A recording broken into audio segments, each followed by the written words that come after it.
मी महेश सुधाकरराव गणगणे, अधिकृत उमेदवार महाविकास आघाडी काँग्रेसचा मी उमेदवार आहे। सगळ्यात पहिले तर आज काउंटिंग सुरू होत असताना अर्ध्या तासातच आम्हाला तुटलेल्या सीयू जो असतो, सीपीयू जो असतो त्याचा प्रोसेसिंग युनिटचा, त्याचे आम्हाला पेटीचे सील तुटलेले सापडले। ते काउंटिंग हॉलच्या मागे पडलेले होते। आतापर्यंत 3 ते 4 सील तुटलेले आम्हाला त्या ठिकाणी सापडले।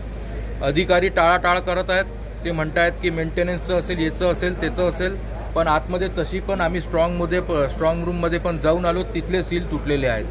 त्याच्यामुळे तो सगळ्यात मोठा त्या ठिकाणी घोटाळा या ठिकाणी दिसून येत आहे। दुसरी गोष्ट म्हणजे त्या ठिकाणी 2 मशीनं आतापर्यंत अशा झालेल्या आहेत की त्याचा C17 फॉर्म आणि मशीन नंबर हा वेगवेगळा येतो आहे। त्यामुळे हे मोठ्या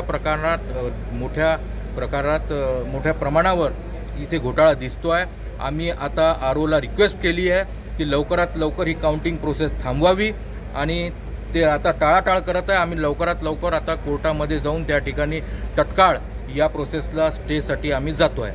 आपण या ठिकाणी आक्षेप घेतला का निवडणूक निर्णय अधिकाऱ्याकडे? आम्ही आक्षेप घेतलेला आहे, लिखितमध्ये घेतलेला आहे या ठिकाणी आरओकडे, आणि लवकरच आम्ही कोर्टाच्या प्रक्रियेची आता सुरुवात करणार आहे। कारण की क्लिअर कट त्या ठिकाणी घोटाळा या ठिकाणी दिसतो आहे। मशीनाच्या सील फुटलेल्या आहेत आणि C17चे फॉर्म नंबर पण मॅच नाही होत आहेत मशीनसोबत। आणि मागणी काय केली आहे तुम्ही?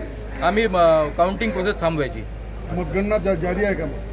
तरी ते जबरदस्तीनं मतगणना समोर नेण्याचा प्रयत्न करतायत, पण आमचा पूर्ण प्रयत्न चालू आहे तिथे की त्या ठिकाणी हे थांबलं पाहिजे आता काउंटिंग प्रोसेस, कारण की क्लिअर कट एव्हिडन्सेस आहेत त्या ठिकाणी।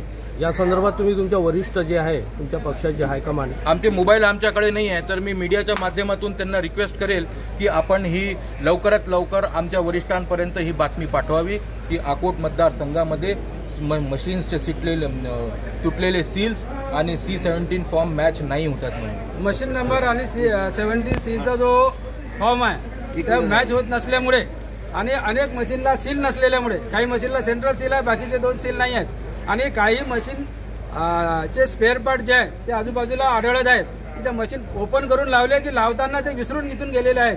म्हणजे मशीनसोबत छेडछाड झाल्याचं स्पष्टपणे दिसून येतं। 1-2 प्रकरणं नव्हे तर इथं कमीत कमी 8 ते 10 मशीनसोबत असं झालेलं आहे, आणि असंख्य आम्ही स्ट्रॉंग रूम पण पाहिलेली आहे, तिथे पण असेच प्रकार आढळून आलेले आहे। 100% याबाबत आम्ही शासन काय की फेअर इलेक्शन आहे की अनफेअर, याबाबत आपण वरिष्ठांना पत्रकारितेच्या माध्यमातून आणि शासनाला ही बाब निश्चित आपण कानावर टाकावी, आणि इथे जे काही आरोप असतील ते कोणत्याही प्रकारचं आमचं ऐकून घेत नाही, काही नाही असं समजून प्रोसेस पुढे घेत आहेत। फक्त हे लोकशाहीची हत्या आहे असं मला आज म्हणावंसं वाटतं। काही मशीना सुरू असल्याचं समजलं, हे सत्य आहे का? काही मशीन सुरू होत्या त्या लॉक केलेल्या नव्हत्या, हे पण सत्य आहे।